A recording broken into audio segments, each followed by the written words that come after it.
A hi friends, welcome back to movie bytes. Friends, మన channel అయితే కొంచెం down లో ఉంది. మీరు మన ఛానల్ కి ఒక లైక్ చేయడం ద్వారా మళ్ళీ మన ఛానల్ ఫామ్ లోకి వచ్చేస్తుంది. ప్లీజ్ దయచేసి అందరూ లైక్ చేయండి. ఈ వీడియోకి 500 లైక్స్ టార్గెట్ గా ఇస్తున్నాను. దయచేసి అది కంప్లీట్ చేస్తారని కోరుకుంటున్నా. ఇక మూవీ విషయానికి వస్తే, ఈ రోజు నేను మలయాళంలో రిలీజ్ అయిన వివేకం అనే మూవీని ఎక్స్ప్లెయిన్ చేయబోతున్నాను. మూవీ స్టార్టింగ్ లో మన హీరో సీజు ను చూపిస్తారు. అతను ఎర్నింగ్స్ కోసం ఆన్లైన్ లో మోటివేషన్ క్లాసెస్ తో పాటుగా ఆర్గానిక్ ఫార్మింగ్ కూడా చేస్తూ ఉంటాడు. అతని ఏజ్ 32 నుంచి 33 ఉంటుంది. కానీ బట్టతల కారణంగా చూడడానికి ఏజ్డ్ పర్సన్ లా కనిపిస్తాడు. సీజుకి మ్యారేజ్ అవుతుంది, కానీ అమ్మాయికి పెళ్లి ఇష్టం లేకపోవడంతో మండపంలో ఉండగానే అతని లవర్ తో అమ్మాయి లేచిపోతుంది. అలా కొద్ది రోజులుగా డివోర్స్ కూడా అయిపోతుంది. దాంతో సీజు బాగా అప్సెట్ అయిపోయి, ఇదేంట్రా నా పిల్లం లేచిపోయిందని చెప్పేసి దాన్నే తలుచుకుంటూ బాధపడుతూ ఉంటాడు. దాంతో సీజు వాళ్ళ అన్నయ్య వచ్చి, అరే తమ్ముడు, పిల్లం లేచిపోతే బాధపడకూడదు అంటూ, నీకు ఇంకా మంచి లైఫ్ ఉందరా, నీ కోసం ఇంకా పిల్లలు చాలా మంది ఉన్నారంటూ మంచిగా మోటివేషన్ చేసి, జరిగిందేదో జరిగిపోయింది, అదే తలుచుకుని బాధపడుతూ ఉండకు, కొత్త లైఫ్ ను స్టార్ట్ చేసి హ్యాపీగా ఉండని చెప్తాడు. వాళ్ళ అన్నయ్య చెప్పిన మాటలు విన్నాక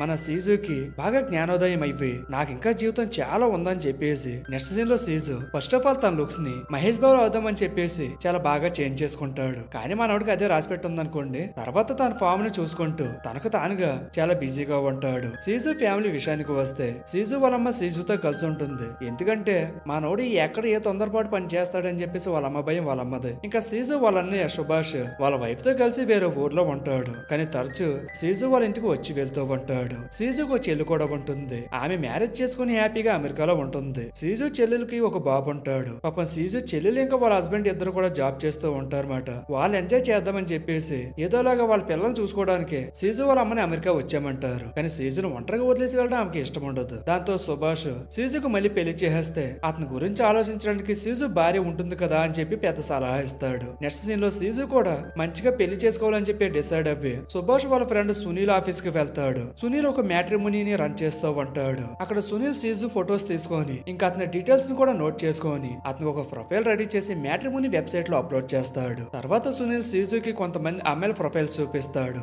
అందులో సీజు కొంతమంది అమ్మాయిల ప్రొఫైల్స్ ని సెలెక్ట్ చేసుకుంటాడు. అలా సెలెక్ట్ చేసుకున్న అమ్మాయిలకి పెళ్లి చూపులు కూడా వెళ్తూ ఉంటాడు. కానీ మనోడు అందం చూసి ప్రతి అమ్మాయి ఏదో ఒక రీజన్ చెప్పి సీజన్ రిజెక్ట్ చేస్తూ ఉంటారు అన్నమాట.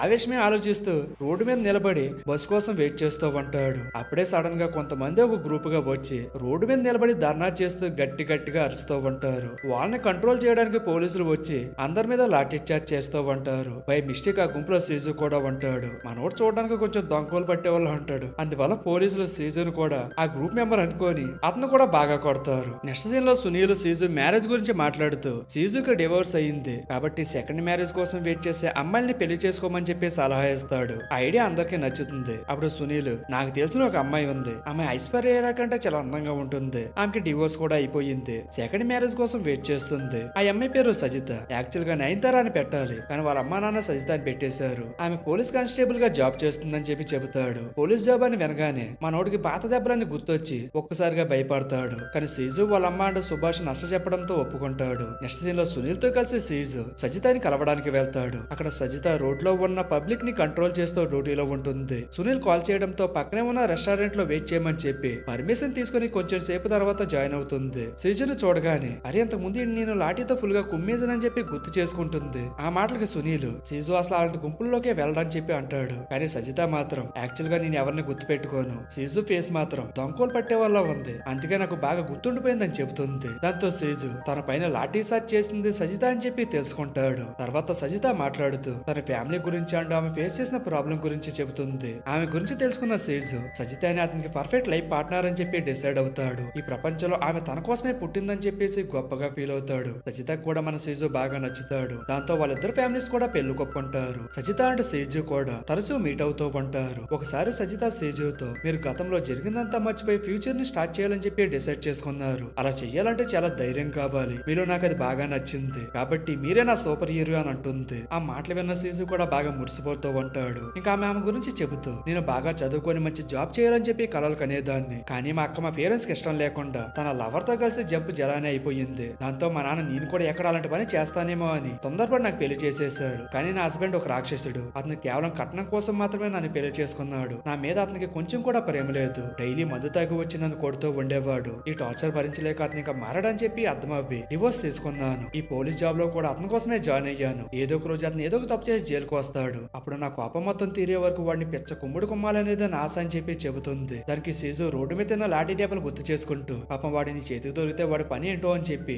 ఇద్దరు కలిసి నవ్వుకుంటూ ఉంటారు. తర్వాత సీజు అంటే సజితాలకి ఎలాంటి హడవిడి లేకుండా చాలా సింపుల్ గా పెళ్లి జరిగిపోతుంది. ఫస్ట్ నైట్ రోజు సుభాష్ సీజుతో మీకు ఇప్పటికే ఏజ్ ఎక్కువైంది కాబట్టి త్వరగా ఫ్యామిలీని ప్లాన్ చేసుకోండి అని చెబుతాడు. ఈ విషయం సీజు సజితాతో చెబుతాడు. ఆమె కూడా అందుకు ఓకే చెబుతుంది. కానీ పాపం పెళ్ళైన 3 years అవుతున్నా కూడా సజితాకి ప్రెగ్నెన్సీ రాదు. ఈ విషయం గురించే తమ చుట్టూ ఉన్న వాళ్ళందరూ సీజు అండ్ సజితాల్ని అడిగి అడిగి చాలా విసిగిస్తూ ఉంటారు. అలా విసిగిపోయి ఉన్న సజిత ఒకసారి వాళ్ళ రిలేటివ్ అన్న మాటలకి బాగా ఇరిటేట్ అవ్వి ఆమెను బాగా తిడుతుంది. ఇంకా లాభం లేదని చెప్పి సుభాష్ సీజు అండ్ సజితాల్ని డాక్టర్ ని కన్సల్ట్ అవ్వమని చెబుతాడు. వాళ్ళు దానికి ఒప్పుకునే డాక్టర్ మేరీ దగ్గరికి వెళ్తారు. డాక్టర్ ఇద్దరిని టెస్ట్ చేస్తుంది. అప్పుడు సీజు ఒకవేళ నాలో లోపం ఉందని తెలిస్తే నా మీద నీకు ప్రేమ తగ్గిపోతుందా అని చెప్పి సజితాని అడుగుతాడు. దానికి సజిత అలా ఎందుకు జరుగుతుంది అనుకోవాలి, లోపం నాలో కూడా ఉండొచ్చు కదా, నాకు మీ మీద ప్రేమ ఎంత మాత్రమూ తగ్గదని చెబుతుంది. సీజు రిపోర్ట్స్ నార్మల్ గా ఉంటాయి కానీ సజిత రిపోర్ట్స్ లో మాత్రం చిన్న ప్రాబ్లం ఉందని తెలుస్తుంది. అయితే ట్రీట్మెంట్ తీసుకొని టాబ్లెట్స్ వాడితే సరిపోతుందని చెప్పి డాక్టర్ చెబుతుంది. దాంతో సజిత చాలా బాధపడుతుంది. అప్పుడు సీజు టాబ్లెట్స్ వాడితే సరిపోతుందని చెప్పి డాక్టర్ చెప్పింది కదా అని ఆమెకి బాగా ధైర్యం చెబుతాడు. డాక్టర్ మేరీ మెడిసిన్స్ ఇచ్చి ట్రీట్మెంట్ స్టార్ట్ చేస్తుంది. ఎన్ని మెడిసిన్స్ వాడినా కూడా ఎలాంటి ఇంప్రూవ్మెంట్ లేకపోవడంతో వాళ్ళు చాలా డాక్టర్స్ ని మారుస్తూ ట్రీట్మెంట్ తీసుకుంటూ ఉంటారు. కానీ 1 year అవుతున్నా కూడా సజితాకి ప్రెగ్నెన్సీ రాదు. సజిత అండ్ సీజు పిల్లల కోసం చాలా పరితపిస్తూ ఉంటారు. నెక్స్ట్ సీన్ లో ఒక రోజు సజిత అండ్ సీజు ఫ్రెండ్ నౌషద్ ని కలవడానికి అతని ఇంటికి వెళ్తారు. నౌషద్ సీజుకి పిల్లలు పుట్టలేదని సంగతి తెలుసుకొని డాక్టర్ గణపతి గురించి చెబుతాడు. తమకి పెళ్ళైన 11 సంవత్సరాలైనా పిల్లలు పుట్టలేదని ఆ డాక్టర్ దగ్గర ట్రీట్మెంట్ తీసుకున్న తర్వాతనే వాళ్ళకి పిల్లలు పుట్టారని చెప్పి డాక్టర్ గణపతి హాస్పిటల్ అడ్రస్ ఇస్తాడు. సజిత అండ్ సీజు కూడా డాక్టర్ గణపతి దగ్గరికి వెళ్లి ట్రీట్మెంట్ తీసుకుంటారు. తర్వాత కొన్నాళ్ళకు సజిత ప్రెగ్నెంట్ అవుతుంది. దాంతో సీజు అండ్ సజిత ఇంకా వాళ్ళ ఫ్యామిలీ మెంబర్స్ అందరూ చాలా సంతోషిస్తారు. తర్వాత ఒక రోజు సీజు అండ్ సజిత ప్రెగ్నెన్సీ స్కానింగ్ కోసం హాస్పిటల్ కి వెళ్తారు. అప్పుడు సజిత వాళ్ళ నాన్న సజితకి కాల్ చేసి అతనికి లాటరీ తగిలిందని చాలా డబ్బులు గెలుచుకున్నాడని చెబుతాడు. దానికి సజిత చాలా హ్యాపీ అవ్వి ఓవర్ ఎక్సైట్మెంట్ ఫీల్ అవడంతో ఆమెకి మిస్క్యారేజ్ అవుతుంది. దాంతో వాళ్ళు చాలా బాధపడతారు. డాక్టర్ గణపతి సజితాని చెక్ చేసి ఆమె ఓవరీ ఫంక్షనింగ్ 99% సరిగ్గా లేనందువల్ల ఆమెకి ప్రెగ్నెన్సీ రావడం లేదు. బట్ ఒటరసీ బాగానే ఉంది కాబట్టి వేరే స్త్రీ యొక్క ఎగ్ అండ్ సీజు యొక్క స్పెరం సజిత గర్భంలోకి ఇంజెక్షన్ చేస్తే ఆమెకి ప్రెగ్నెన్సీ వచ్చే ఛాన్స్ ఉన్నాయని ఐవీఎఫ్ మెథడ్ గురించి చెబుతాడు. కానీ సీజు అండ్ సజితాలకు ఈ మెథడ్ నచ్చదు. వాళ్ళకి వాళ్ళ పోలికలతో ఉన్న పిల్లలు కావాలని కోరుకుంటారు. దాంతో సజిత చాలా నిరాశపడుతుంది. సీజు ఆమెకి ధైర్యం చెప్పి ఓదారుస్తాడు. ఎన్విరాన్మెంట్ చేంజ్ కోసం కొన్నాళ్ళు సజిత వాళ్ళ పేరెంట్స్ దగ్గర ఉంటారని చెప్పి సీజుకి చెప్పి వెళ్తుంది. అలా కొన్నాళ్ళు గడిచిన తర్వాత సీజు బాగా ఆలోచించి పిల్లలు లేకపోతే లైఫ్ ఎండ్ అయిపోయిందని అనుకోకూడదని చెప్పి అర్థం చేసుకొని అదే విషయం సజిత కూడా కాల్ చేసి చెప్పి పిల్లలు పుట్టట్లేదని చెప్పి బాధపడుతూ ఉండొద్దని ఆమెకి చదువుకోవాలని చెప్పి ఇంట్రెస్ట్ ఉంది కాబట్టి తన స్టడీస్ ని కంటిన్యూ చేయమని చెబుతాడు. సీజు మాటలు అర్థం చేసుకున్న సజిత కూడా హయ్యర్ స్టడీస్ ని కంటిన్యూ చేయడానికి డిసైడ్ అవుతుంది. నెక్స్ట్ సీన్ లో సుభాష్ సీజుతో ఎవరైనా పిల్లల్ని అడాప్ట్ చేసుకోమని చెబుతాడు. దానికి సీజు మన ఓల్డ్ ఏజ్ లో ఉన్నప్పుడు పిల్లలు మనకు తోడుగా ఉండాలనే కారణంతో పిల్లలు కావాలని కోరుకుంటాం కానీ వాళ్ళకంటూ డ్రీమ్స్ ఉంటాయి, వాళ్ళు మనతో ఉండలేరు కాబట్టి వాళ్ళ మీద మనం హోప్స్ పెట్టుకోకూడదు. అందువల్ల మాకు పిల్లలు పుట్టకపోయినా పర్లేదు, మేము ఒకరికొకరు తోడుగా ఉంటామని చెబుతాడు. అదే రోజు సీజు సునీల్ తో కలిసి ఒక ఫ్రెండ్ పెళ్లికి వెళ్తాడు. అక్కడ వాళ్ళ ఓల్డ్ ఫ్రెండ్ ని కలుస్తాడు. అతను ఒక ఫారెన్ అమ్మాయిని మ్యారేజ్ చేసుకుంటాడు. అతను తన గురించి మాట్లాడుతూ వాళ్ళకి మ్యారేజ్ అయ్యి 6 years అవుతుందని వాళ్ళ పిల్లల్ని కనాలనుకోవట్లేదని చెబుతాడు. ఈ కాంపిటేటివ్ జనరేషన్ లో పిల్లల్ని కని వాళ్ళని ఈ రేసు జనరేషన్ లో ఇబ్బంది పెట్టాలనుకోవట్లేదని చెబుతాడు. దాంతో సీజు కూడా దేవుడి మీద భారం వేసి పిల్లల గురించి ఆలోచించడం మానేస్తాడు. సజిత కూడా వాళ్ళ పేరెంట్స్ దగ్గర నుంచి తమ ఇంటికి తిరిగి వచ్చేస్తుంది. సీజు ఆమెను బాగా చూసుకుంటూ ఉంటాడు. ఆమె కూడా తన స్టడీస్ ని కంటిన్యూ చేస్తూ ఉంటుంది. అలా రోజులు గడుస్తూ ఉంటే ఒకసారి ఆమె డ్యూటీలో ఉన్నప్పుడు పోలీస్ స్టేషన్ కి ఆమె ఎక్స్ హస్బెండ్ వాళ్ళ వైఫ్ వచ్చి ఆమె తన హస్బెండ్ రోజు కొట్టి హింసిస్తున్నాడు అని చెప్పి అతని మీద కంప్లైంట్ ఇస్తుంది. దాంతో సజిత ఒకసారిగా తన చిరకాల కోరిక తీరబోతుందని చెప్పి చాలా ఎక్సైట్ అవ్వి అతడిని పట్టుకొని జైల్లో వేసి పిచ్చ కుమ్మడి కుమ్మేస్తుంది. అలా తన మీద ఉన్న ఫ్రస్ట్రేషన్ అంతా తీర్చుకుంటుంది. అదే విషయం ఇంటికి వెళ్లి సీజుతో కూడా చెప్పి చాలా హ్యాపీగా ఫీల్ అవుతుంది. నెక్స్ట్ డే మార్నింగ్ సజిత సీజు దగ్గరకు వచ్చి ఆమె ప్రెగ్నెన్సీ టెస్ట్ కిట్ ని చూపిస్తుంది. అందులో ఆమెకి ప్రెగ్నెన్సీ కన్ఫర్మ్ అయినట్టు రిజల్ట్స్ వస్తుంది. దాంతో వాళ్ళు చాలా హ్యాపీగా ఫీల్ అవుతారు. ఎందుకంటే సజితకు ప్రెగ్నెన్సీ